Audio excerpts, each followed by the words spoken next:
Welcome to another edition of the Best Business Minds, where we interview business leaders and academics that write thought-provoking books.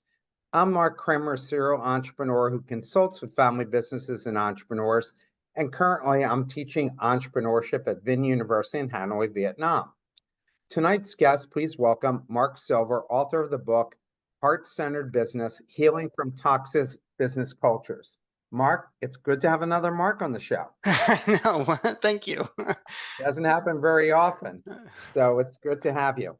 So, Mark, let's start off before we talk about the book about your professional background and how you got to where you are right now. Yeah. So, oh, um, it's there's never a straight line between 2 points, right? Yeah. I grew up in small business. My parents ran a wine store in Washington, D.C. that my grandfather had started because he was a pharmacist and he sold alcohol by prescription during Prohibition. So it's a very interesting story. And so I grew up in small business, and I really ended up not having a good taste of business. I was actually an activist. I saw a lot of things that large corporations were doing that I was not happy with. And I ended up going into the nonprofit world. I ended up being a paramedic for a long time and doing that kind of work. And what kind of brought me around is that as all of that petered out, there's a whole story there. Friends of mine who were self-employed or had small businesses themselves because they were trying to do good works in the world. They were organic gardeners, or they had, products they were creating, like body care products and things like that, small businesses. And they didn't know how to make their business work. And I knew more than I thought I did. And I just started on that journey. And so it had been 24 years that I've been doing this work, picking up a lot of knowledge, a lot more knowledge along the way through trainings, and also getting a lot of spiritual training. Because one of the things that I saw at the very beginning is that there is so much emotional content in business. People get scared, people get overwhelmed, people get intimidated, and they needed to know how to deal with their emotions. I needed to know how to deal with our emotions and our heart. And how do you be present in business? How do you do the right thing? How do you make the business work without harming yourself, without harming other people, while doing things in integrity? And that's where the spiritual training, the spiritual healership training, and my Master's of Divinity came into integration with a lot of the business that I had learned growing up and a lot of the business that I had learned in the intervening time, training with a lot of different small business owners. Well, and why did you write this book? I wrote this book because there's a lot of how-to books in the world, and there's certainly some how-to in this book. There's gets into the nitty-gritty of variety of details, but I saw that the biggest issue that people were facing was, how do you have a healthy relationship with your business? How do you not just try to push things and make things happen, but if you're going to spend a great deal of your time and life energy on making the business work, how do you do it from a place of, what I like to say, every act of business can be an act of love? How do you do it in a way that doesn't reproduce toxic relationships? How do you do it in a way that you can feel really good? And I wanted people to have a way to have a friendly, open-hearted, trusting relationship with their own business. One of the things that I like to say, because I've seen this dynamic over and over again, is that if you treated your partner or your spouse or a good friend the way you treated your business, which most people are like, why aren't you working better? You've got to be better, and constantly like beating on it and trying to fix it, they wouldn't stick around, they'd leave.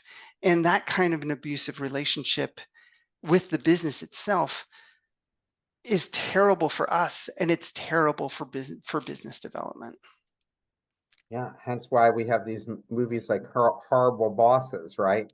Right, Um, right. and you see in so many movies where it's almost rare that you see someone who treats people with respect and treats the community with respect.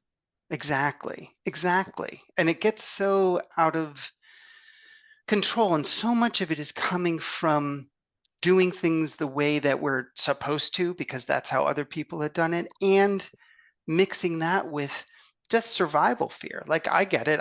I'm running a business. I've got to keep the roof over our head and I've got to keep food in the fridge, and all of those things, affect anybody who's running a business.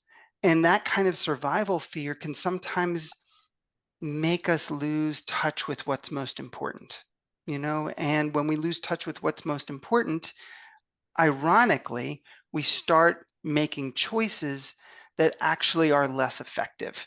They might be effective in the short term, like using certain kinds of pressure sales tactics or certain kinds of slash and burn kinds of business development, but it doesn't create a business that really will go the distance. Because let's face it, a business survives off of good relationships with customers, with colleagues, with the network, with the community, because you want repeat business. If every time you make a dollar in your business, it has to come from a brand new person, that's that's exhausting and it's not sustainable. It's funny, I write a lot of business plans, and rarely, almost never, does anybody put in their plan a customer retention plan. And I always Right. put that into their plans. I said, like you just said, how hard is it to go and get new customers when keeping the existing ones happy, and they help you recruit the new customers? I mean, Exactly. 80% of your business typically comes from referral. So if you're not getting that referral, you're not going to be in business very long. Restaurants, everybody relies on referral. So that's not surprising. Um, in chapter one, in your discussion about the essence of business being the dynamic relationships between all involved, how do you recommend individuals or organizations identify and nurture these relationships in a way that promotes mutual growth, healing, especially in challenging environments? Right. I know you understand that that's a huge question, and Yeah. I think that, so first of all, one of the things that we can do is we can come out of the mindset of problem solving and go into the mindset of tending a situation or tending an environment. We were talking about gardening a little bit earlier before we got started, and we love, my wife and I love gardening. We have some acres here in central Pennsylvania, and we're trying to grow a food forest.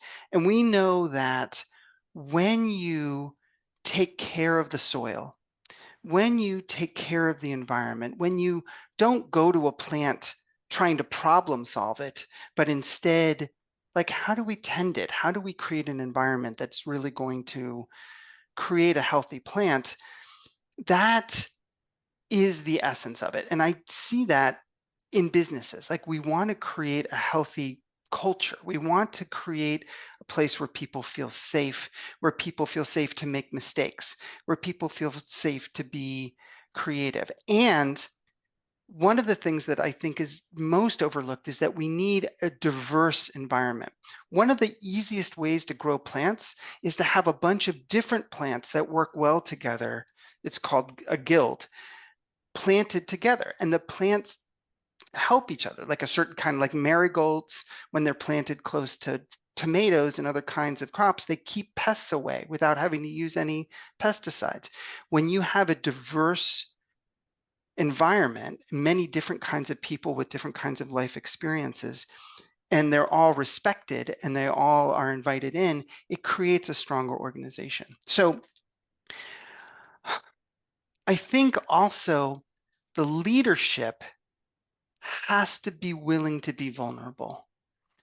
People take their cues from those that have power over them, power over their jobs, power over how much they get paid, power over how they get cared for.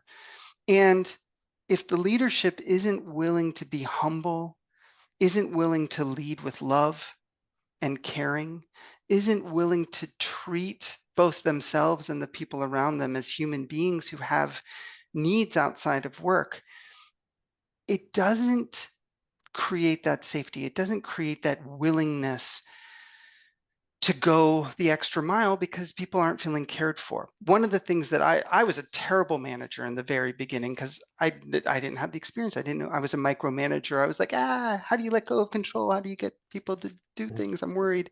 But over the years, as I've learned and as I've healed parts of myself, as I've been willing to be really just vulnerable with people, I find that my primary job with my team is to keep them from working too hard. It's like, Uh-huh. take the days off. Don't work so hard. And that's because um, I'm willing to be vulnerable, I think, and I'm creating an environment where it shows that we care. And caring is almost always met by caring. Oh, what's the difference between vulnerable and weakness? I think that weakness, um,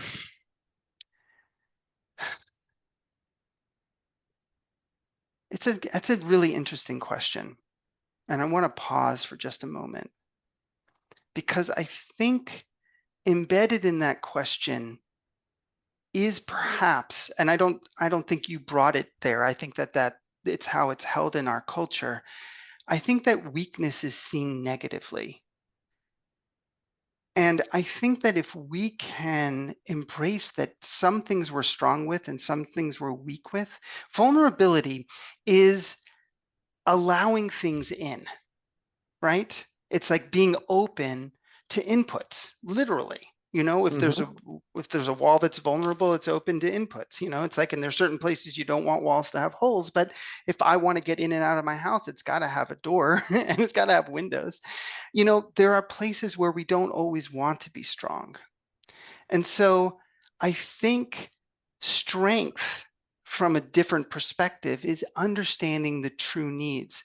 And by understanding, like for me to be vulnerable is for me to let the team know where I'm weak and where I need support and to And claim what my strengths are so that I can stand in the leadership that I need to do as the owner of the company.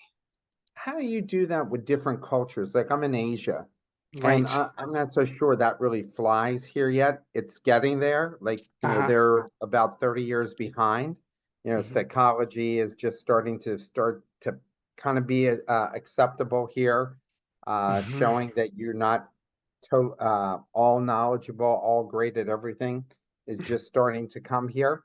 Right. So every culture is different. Latin America, the Middle East, wherever.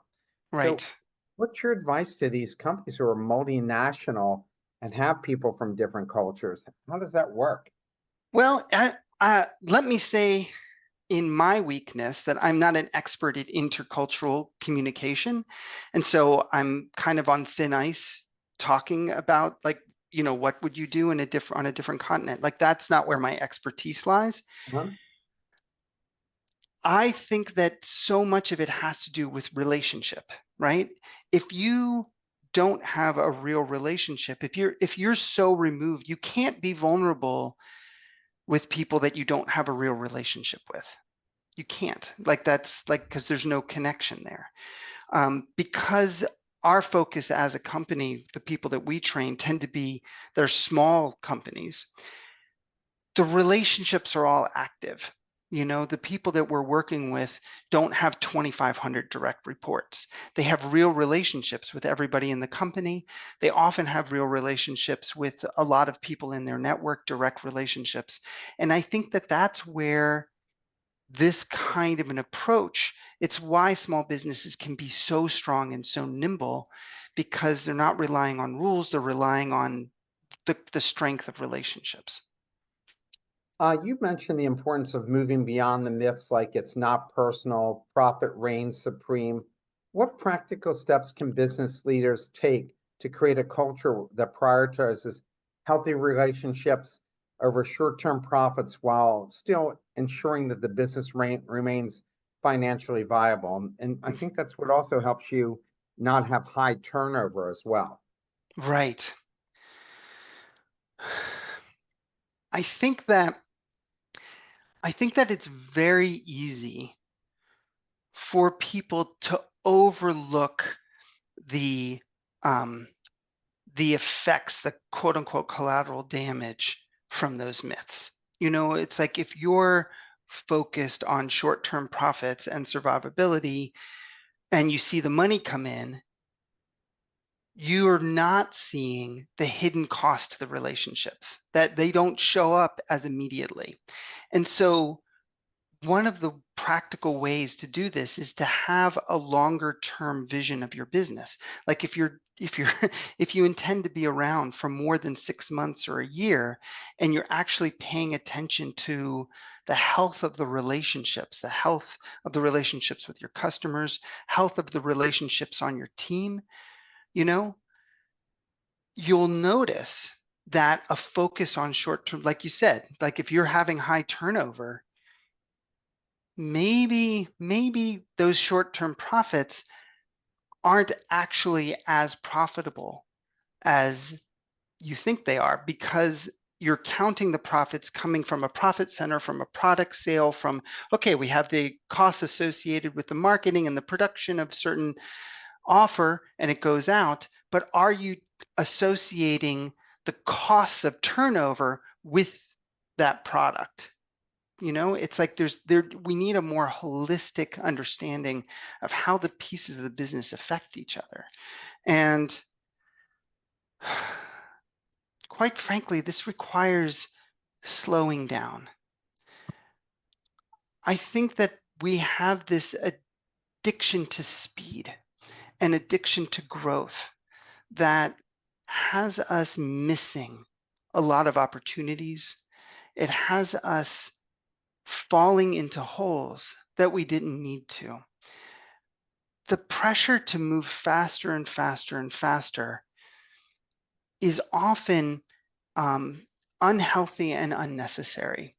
To translate it into a different field, like I was a paramedic for years, running in a 911 system in Oakland, California, very intense urban environment. Yeah. 95% of our calls, we didn't need lights and sirens. If we'd gotten there an hour later, the person would have been fine. There were some, for sure, where the timing was of the essence. And sometimes you don't know that till you get there. But once you get there and you assess, you can slow down. I've seen this over and over in businesses where somebody is reacting to a situation in their business as if it's an emergency. And one of the things that I like to do is I like to slow people down. And when they slow down and when they connect with what's true for them, when they connect with the values and the values of the company and what they're really, what their ultimate goal really is, it's easier to disconnect from some of these short-term pressures, from some of these external pressures that have us making bad decisions. It's when we're upset and reactive that we yell at people, that we harm relationships, that we force people away, that we make decisions from fear, like, oh, I can't pay people that much because it'll cost us. And it's like, well, if you sit back and slow down, what's the cost of turnover versus the cost of paying somebody well? And having someone stick around and having all of that institutional memory and knowledge and experience stay with the company to help avoid problems in the future. I think the more that we can lean into a longer time frame and the more that we can slow ourselves down, ironically, the faster we can move towards what we really want to achieve, which I think is a sustainable business, and putting out offers and products and services that actually help people. I used to have a calculator for clients. I work with a lot of family businesses.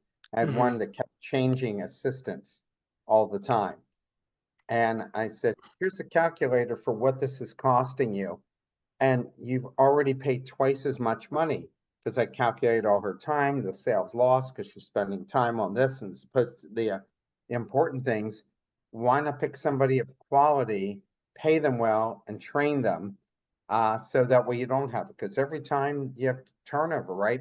Especially in small business, that It's means so you've got to expensive. stop and start the training all over, and you're hoping that they're going to stay more than 6 months, or else it's a total loser for you.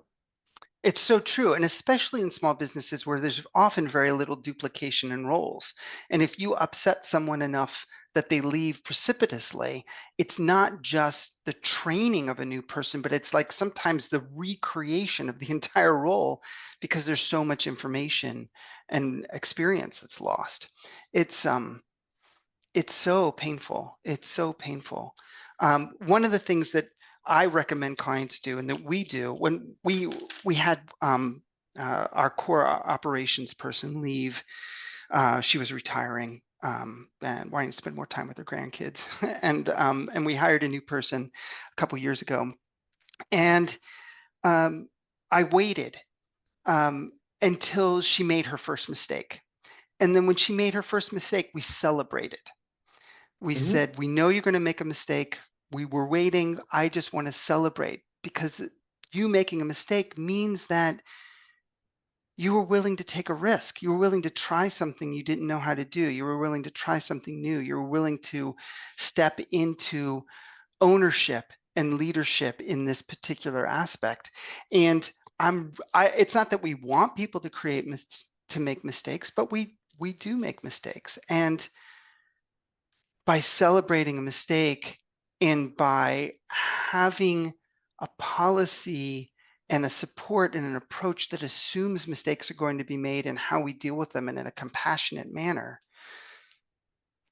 creates so much safety. And it means that they're going to feel free. Like I don't run a kindergarten, I don't have to micromanage the folks on my team because they know that we don't just speak it, but we really care that people bring their heart to what they're doing.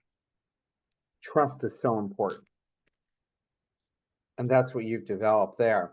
In your discussion about embracing discomfort and facing our money stories, what practical steps can individuals take to begin the process of self-examination and healing without feeling overwhelmed by shame or even fear? Yeah.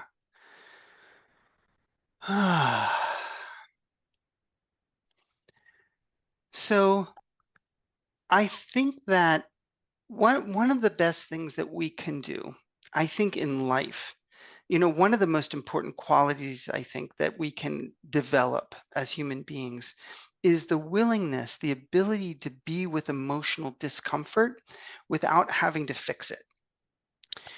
And so if we realize that we have reactions around money, and who doesn't? Our culture is so messed up around money. We like our priorities around money are so turned around, and we deal with it in such unjust, painful ways. Excuse me. Everyone, everyone that I've ever encountered has some kind of reactivity around money unless they've done a lot of healing work, a lot of work with themselves to get right with it. I think is to just expect that it's going to be uncomfortable, to not expect that it's going to be easy.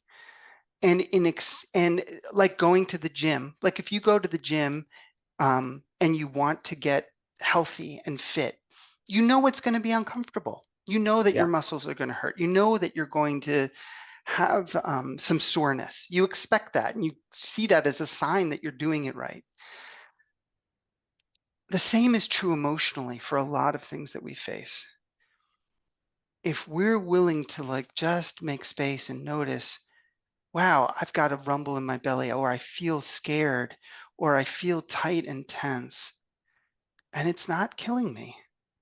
Like it's okay to feel these things.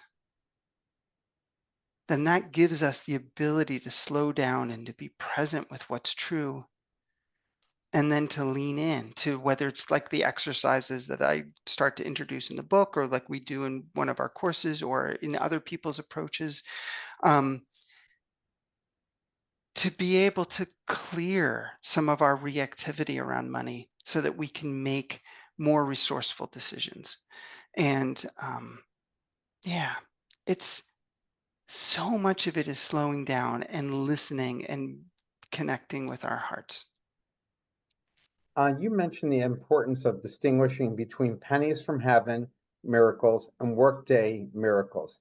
Can you provide more examples of workday miracles in everyday financial situations, Yeah. So particularly for those who may feel stuck or in their current circumstances? yeah, it's feeling stuck in business can be really, really hard. So like, so we had a client, I'm thinking of a particular client who was running an acupuncture practice in a major city, and they were burnt out and exhausted, and um, they they were wondering if they even loved the work anymore, if it was even worth it to keep the office open. And what we did is we helped them both internally in some of these things that we're talking about, and we helped them like learn about business development. A lot of the people that we work with, small businesses, you know the thing that you know, but you don't know about business development, like how do businesses actually develop.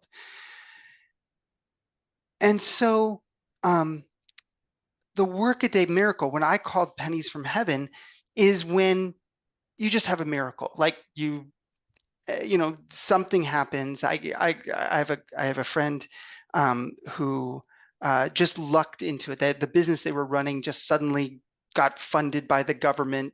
There was like a government contract that came through, and suddenly their business was worth millions, where it had been kind of limping along. It was like that. There's these kinds of miracles that happen, and they do happen. But they don't happen reliably, and they don't happen that often, and it's not a business plan. A workaday miracle is when you are willing to not just put in the work on the business development. Like with my client, like she was doing all the right things to like develop the business and make it better, but she was also working internally in this way that we were talking about, where she was like, okay, I don't need to be so reactive. I don't need to go into fear if something doesn't work immediately. I don't need to be in a fight with my business. I can be in a much more peaceful place with my business and know that it's not going to turn around in a week or a month or in 6 months.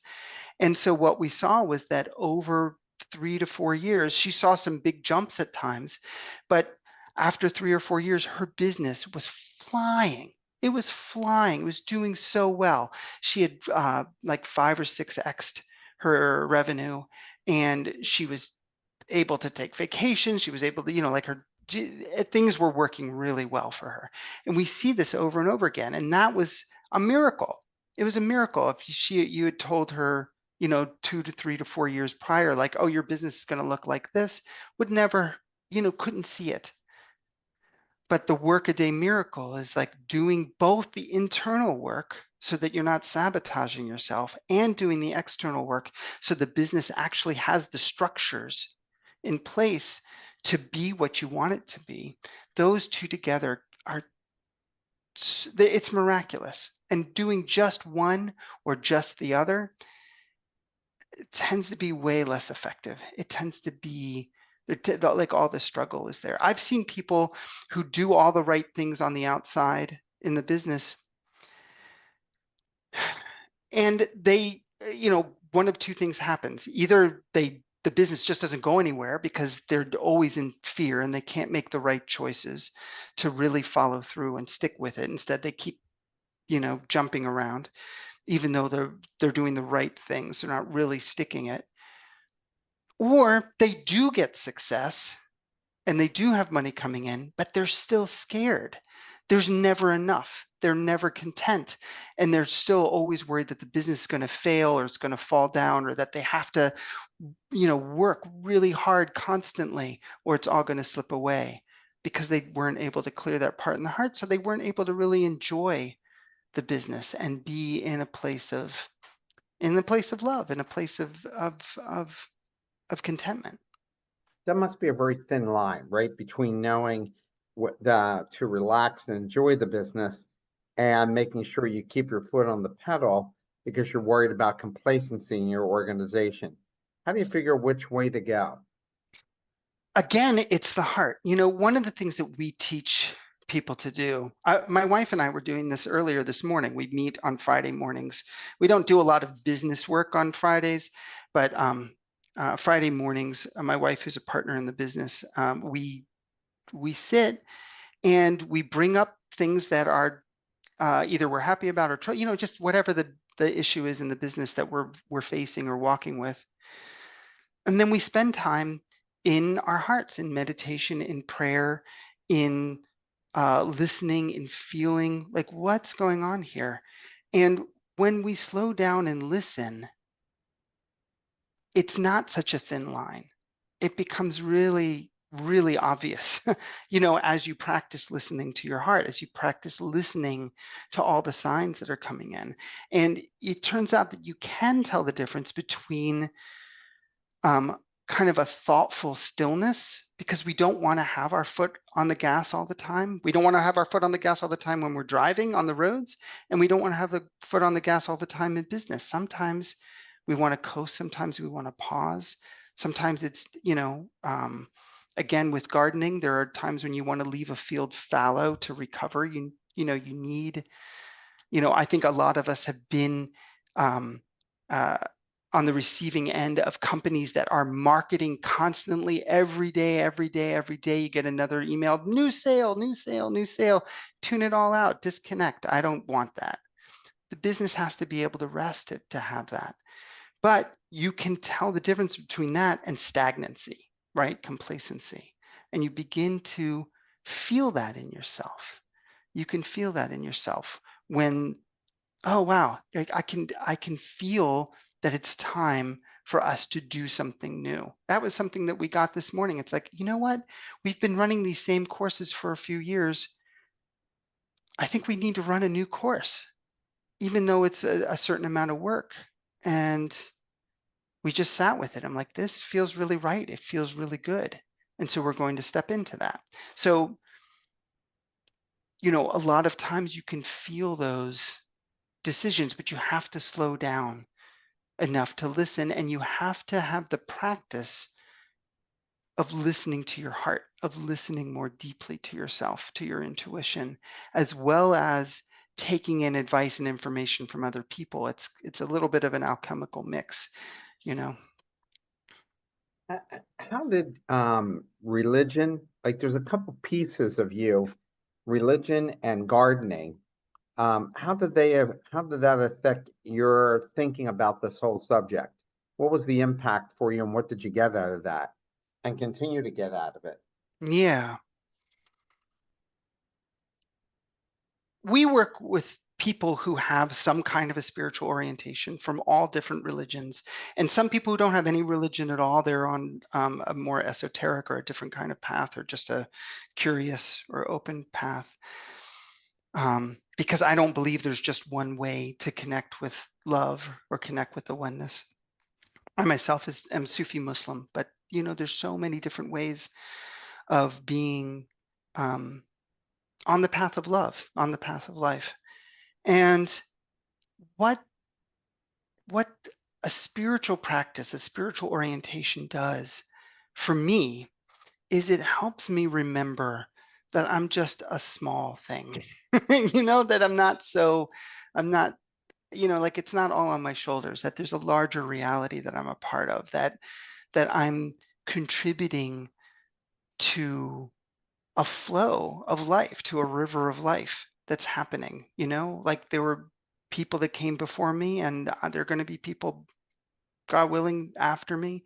And my job is to leave the world a better place than I found it, if I can. And my job is to spread love, and to Did you do say good. you're Sunni Muslim?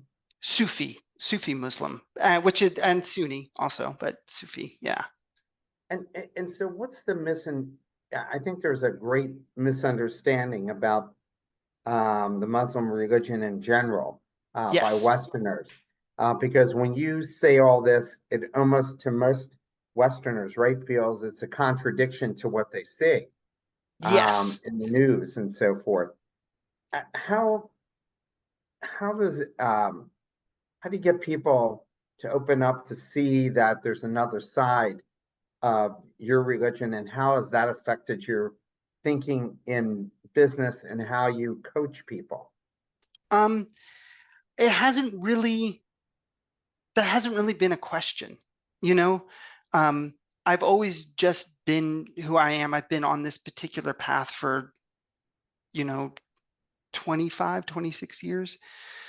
And and I've just never like I'm my job, I'm not here to convince anybody of anything. I don't need to convince anybody of anything.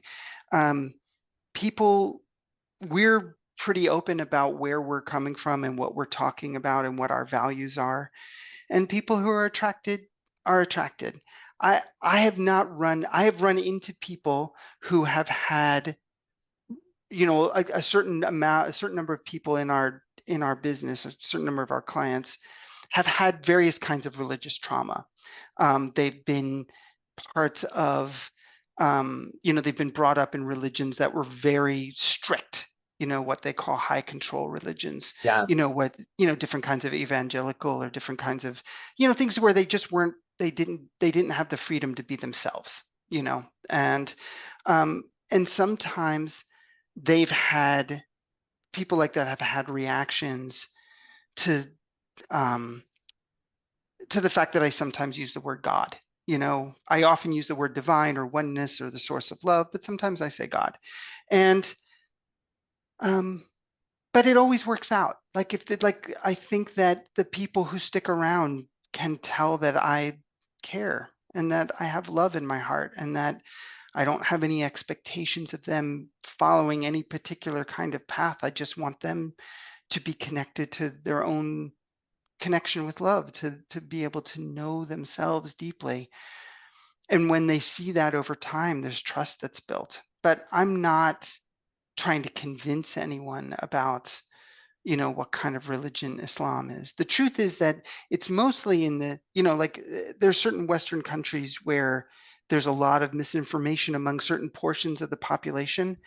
But, so many people have contact with a diverse, with diversity. There, I mean, even in the US, there are Muslims all over the place. You run into them at the, in work, in healthcare, and everywhere. And um, it doesn't take very much to have a positive interaction to realize, like, oh, they're telling us all this about Islam, and that's not how these people are acting. Like, it's not true. So. In your experiences with clients, how do you help individuals navigate the tension between their intuitive feelings and the external pressures of business decisions, especially when those feelings are conflicting? Yeah. So one of the elemental pieces, I think, is that we have to learn to trust ourselves. And when I say trust ourselves, I don't mean trust everything at face value, but to trust everything that arises that it's worth listening to more deeply. So, a story that I tell is a client who um, uh, had her business had an opportunity to do a collaboration with another business, and she it looked like a great idea. It looked like a really good idea, a good strategic move for a business to get in front of new customers, a good, good alignment. But there was something in her intuition, her heart was saying, like, this isn't right. Like, something doesn't feel good about this. Now, if we take things at face value, we either override our intuition and go ahead with the collaboration, or we let go of the strategy, say, I'm going to listen to my heart and say, this is bad. And what I recommended, and what I've recommended so many times to so many clients, is to say, you know what? What if we leaned in? What if what if you allowed yourself to be with the discomfort that both these things are true? And in being with that and taking time and slowing down and listening, and I was asking questions and we were working with it, and she came to see that, oh, in the past, in these kinds of collaborations, I've made really bad decisions for my business. I've been way too giving, way too generous. I haven't stood up for what my business needs. I never put my ideas forth in these collaborations. And she got clear on what her own needs were, what her business's needs were. And she brought that into the collaboration. And the other partner was like, yeah, sure, that sounds great. Yeah, let's alter it that way. And so her intuition and the strategy came into alignment by listening to both and taking time with both. But if she had just acted on the surface, she either would have missed out on a really good opportunity for her business, or she would have um, uh, done her business a harm.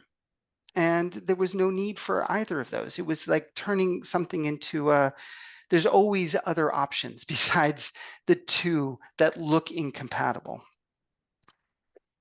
In your experience, what are some common misconceptions that new business owners have about the importance of investing in elements like branding and websites in the early stages of their business development?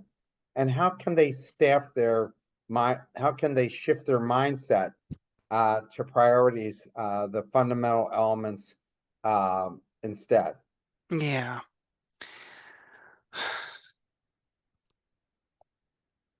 You know, when we develop businesses, and I talk about 4 stages of business development for micro, for mini, for small businesses.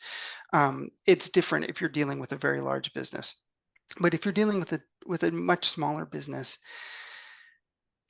what I think happens for folks is that when they look at other businesses, all they see, all that's visible is the iceberg that's above the water, right? It's like they can see the things that get done at the later stages because the business has become large enough to be visible to them. Things like branding or a fancy website or, certain kinds of um, structures and systems and staffing and things like that. And it's overwhelming. And people say, "Oh, that's what I can see. That's what I should do." I think that it leads to overinvestment at too early a stage. When you're new in business, when your business is young, you don't yet know your business very well. It's the same as with young children. Like I didn't worry about what my kids were going to be interested in their careers. I'm still not that worried about it. They're 15, and I certainly wasn't thinking about it when they were 5. Yeah, When of your course. business is new, you don't know what it could become. You don't know what kind of opportunities. You have ideas, you have a dream, you might have some thoughts, but it's better all to not to hold those lightly and to work on the very basics. What is the basic offer? Who are you trying to reach? Um, do you have an effective sales process that can get the first buyers into the door? Do you know how to ask for referrals? What are the things that are going to help the business operate at a very basic level? When that gets solid and you can feel like, okay, we've got some traction, we've got our feet under us, then you can start to look at things like branding. You can start to look at things like more sophisticated marketing structures because you have something that you're building on. One of the things that I hate is like, it's just so painful because people will sometimes come out of a successful career. Maybe they have a lot of savings, maybe they came into an inheritance, maybe they just have access to funds somehow. And they start out with something, they spend thousands to tens of thousands, spend a lot of money getting a fancy business all set up, and they don't even have their first customers yet. And I just like, it's like you don't have to move that quickly. You'll move way faster if you slow down and get some of the very basics in place. And and I think that people, it is a changing of a mindset because it's seeing what stage of development your business is actually in. And I think when my experience is that when most of our clients are introduced to this concept of this model of business development and they see that they're in the first stage, that it actually brings a great deal of relief, that there's not a lot of mindset that needs to be shifted. It's more like the relief that comes with recognizing the truth and feeling the solidity in their bones to know like, oh, I only have to work on these parts and I don't have to worry about that yet. It's a relief, and we see people create the foundation that then they can accelerate on later. How can a business owner assess their current capacity and determine the right amount of support they need, especially if they're hesitant about hiring external help due to financial constraints or concerns about delegation? Yeah, it's not easy. There's no easy formula because people have different levels of capacity, and there's also, we tend to think of capacity in terms of hours, and the truth is that not all tasks and not all projects are equal. There are certain things that you can maybe do a lot of. You can check, I don't know, do a lot of data entry, or do, catch up on certain things, or maybe your strength is telling stories and you can make videos, or you can whatever the business, or you can make whatever the business needs. But there are going to be other things that maybe there's a lot of emotional content. Maybe they're financial tasks, maybe they're technical tasks or systems tasks, and they're exhausting for you. And so you get a lot less done. What I like to see people do is to be very conservative with hiring, with making a big commitment to hiring. But I also, at the same time, like to see them experiment. A lot of what I think business owners don't allow themselves to do is experiment. And so one of the things that's come out in the recent decade or two is the advent of virtual assistants and contractors that you can hire for very small amounts of time, to test things out. And so if you're curious, if you could maybe get help, but your business is not in a place, or you don't want to, it doesn't feel safe to commit to hiring somebody half-time or full-time, hire somebody for 4 hours a month and give them a project that has a lot of emotional weight to you, but the business needs. Hire a contractor like that. Often these virtual assistants, you're actually a client of theirs, and they have other clients, and so you're not their sole source of support. So you don't have to feel that pressure on you if you decide not to continue with them, or you decide to scale back, or you need to ramp up. There's a lot of flexibility starting out there. We have payroll, but we didn't start out there. We started out with extreme part-time help at this level, just to start to take some of the weight off and to see, like, what can we do? What can happen when I don't have to do the tasks that kill my soul, but that the business needs in order to survive? How can business owners determine the right time for implementing structural changes necessary for stage 4? And you have to explain these different stages of Right. independence, especially when faced with the uncertainty of client demand or market fluctuations. And Peloton saw that. I mean, they really geared up thinking that the ride was going to last a lot longer, and it didn't. And we've seen that Right. over and over again. I know. So um, uh, anyone who wants like an in-depth, we have a video. If you go under our free stuff at heartofbusiness.com, there's the business assessment that leads you through the stages. But briefly, the stages are creation, which is where you're getting some of those very basic things down: what's your audience and sales process and the offer and referrals. And then the second stage, concentration, is when you're starting to accelerate that. You're bringing in some systems, you're bringing in some more sophisticated marketing, you're bringing in um, uh, a more robust marketing structure. You're maybe starting to experiment with other kinds of offers. The third stage is momentum, when you have the support and the structures and the sophistication, so that the business, that even when you get really busy, that the business can keep doing all the things that it needs to do. Because what happens in a lot of tiny businesses is that they do all the things that the business needs to do well. The business comes in, and then the business owner gets swamped trying to deal with everything that's coming in, and so they stop doing all the things that the business needs. Those kind of grind to a halt because the business is overwhelmed, and that causes a feast or famine cycle in the second stage. And the third stage is about implementing the systems and sometimes a very small support team to make sure the business can stay stable. Independence is when a tiny business makes a leap to being a corporation that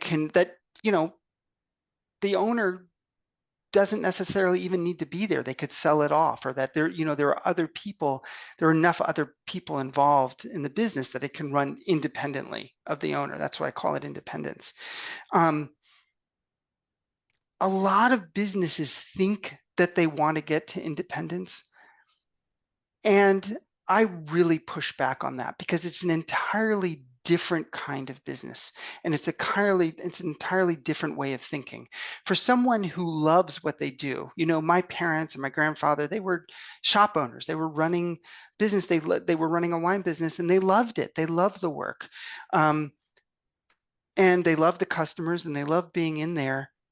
They didn't want to get to that point of being completely independent. A lot of times I'm actually encouraging people to rethink their ambitions in light of what they really want.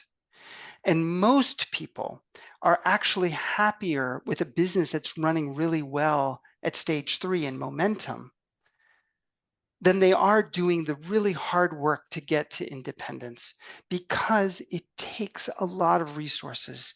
It does. You need a much larger team. You need to learn how to be a CEO, how to be like the owner and not have your hands on everything. And it can be very costly to put those systems and structures in place. Exactly what you were talking about with Peloton. You can get ahead of the curve where the investment is not being met by what's coming in, by sales, and some businesses never catch up. The most dangerous point for business is not when it's limping along. Often businesses can last for years like that. It's when they're trying to make a big leap, and it's the big leap that is the most dangerous, because of this kind of dynamic and the kind of investment that can really wipe a business out. And I would say that there are some important questions to ask yourself if you're the owner, and saying, like, is this really what you want? Do you really want to have a much larger business? Like, what are your life goals? What are your business goals? From a place of humility, from a place of reality, not from a place of taking in what other people are telling you you should or shouldn't do. Do you have the resources? Yeah, go ahead. In chapter 6, you discuss the ethical implications of marketing tactics and the importance of honesty. I mean, and right now we see this all the time, and especially with the political season having arrived. Can you share specific examples of marketing strategies you've seen that effectively balance the ethical practices with successful outcomes? Yes. And again, it's people that are okay with longer term results, having a longer horizon. Toxic marketing happens most often because businesses are wanting results faster than people would organically make choices.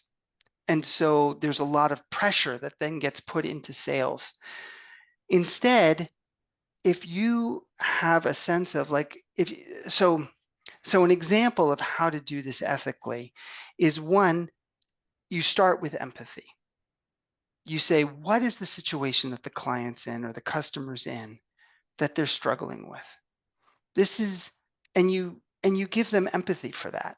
You give them care for that. You give them a sense that you understand what's going on for them. When clients start to do this, what happens is, instead of the potential customer, feeling amped up, they start to relax.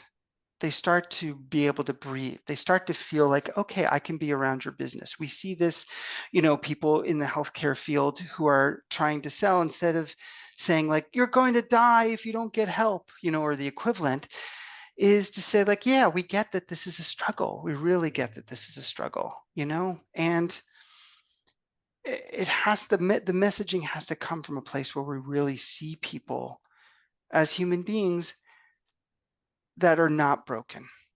The second piece that needs to be done is that we need to demonstrate that our values are in alignment with their values.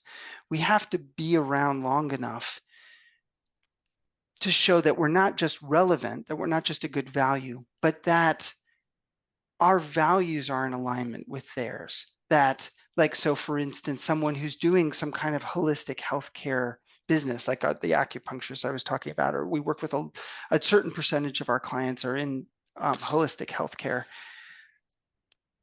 that people don't want to take in more poison, or they don't want to be chained to taking pharmaceutical drugs the rest of their lives, unless they're absolutely necessary, that they want to have a sense of vitality and proactivity, that they want to be able to not just manage when things are broken, but that they want to feel alive again. And so if you can communicate this to people in a way that they can feel it, again, this builds trust, it builds safety.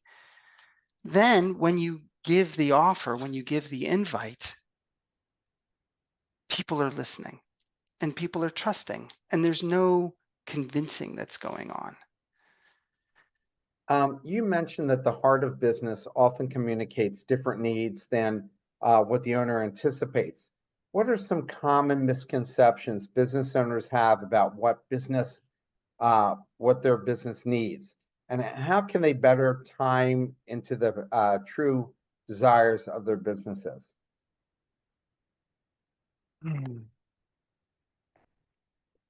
So one of the things, again, so much of this is about slowing down.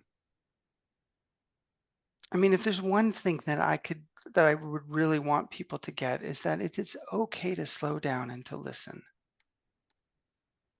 So for instance, we have people coming to us that they've been trying to get a business going, and they finally come to us, and they're in a place of struggle, and they don't have a lot of resources left. Maybe they've used up their savings or what have you.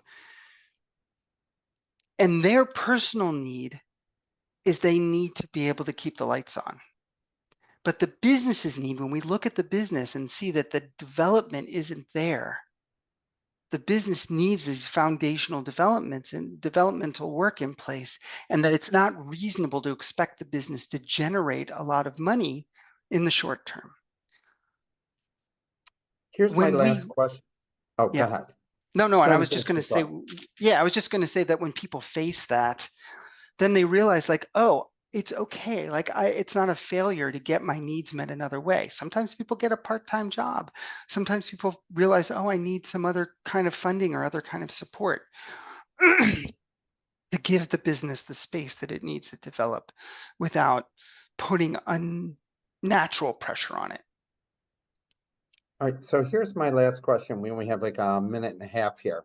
Okay. In your experience, what practical strategies do you recommend for business owners to more effectively prioritize their task and manage that limited capacity without feeling overvalued by guilt or shame for not doing more? Mm-hmm. This goes back to what I was saying earlier, which is that people, like, it's okay to be uncomfortable. It's okay to have emotions. So much of our overwork comes from a place of trying to um, uh, soothe that discomfort of, oh no, it's not going to be enough. It's not enough. If we could feel that, then it gives us the space to actually do that. I think that having a combination of having an assessment, like the assessment that we have on what stage is your business in, what does it actually need? And then if you focus on what it actually needs, instead of letting that discomfort push you into taking on things that it doesn't need yet, like trying to get my 5-year-old to get a job, it allows you to focus on what's actually needed, and then the business actually has a chance to progress and develop. And yeah, you're going to be uncomfortable. You're going to feel those emotions, and it's going to be okay. It's really going to be okay. Mark, from one Mark to another, I appreciate you taking the time to speak with us today. The hour went fast.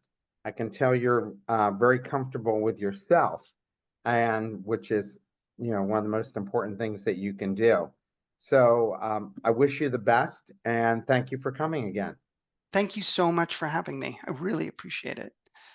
Everybody, have a safe Labor Day weekend and enjoy your families.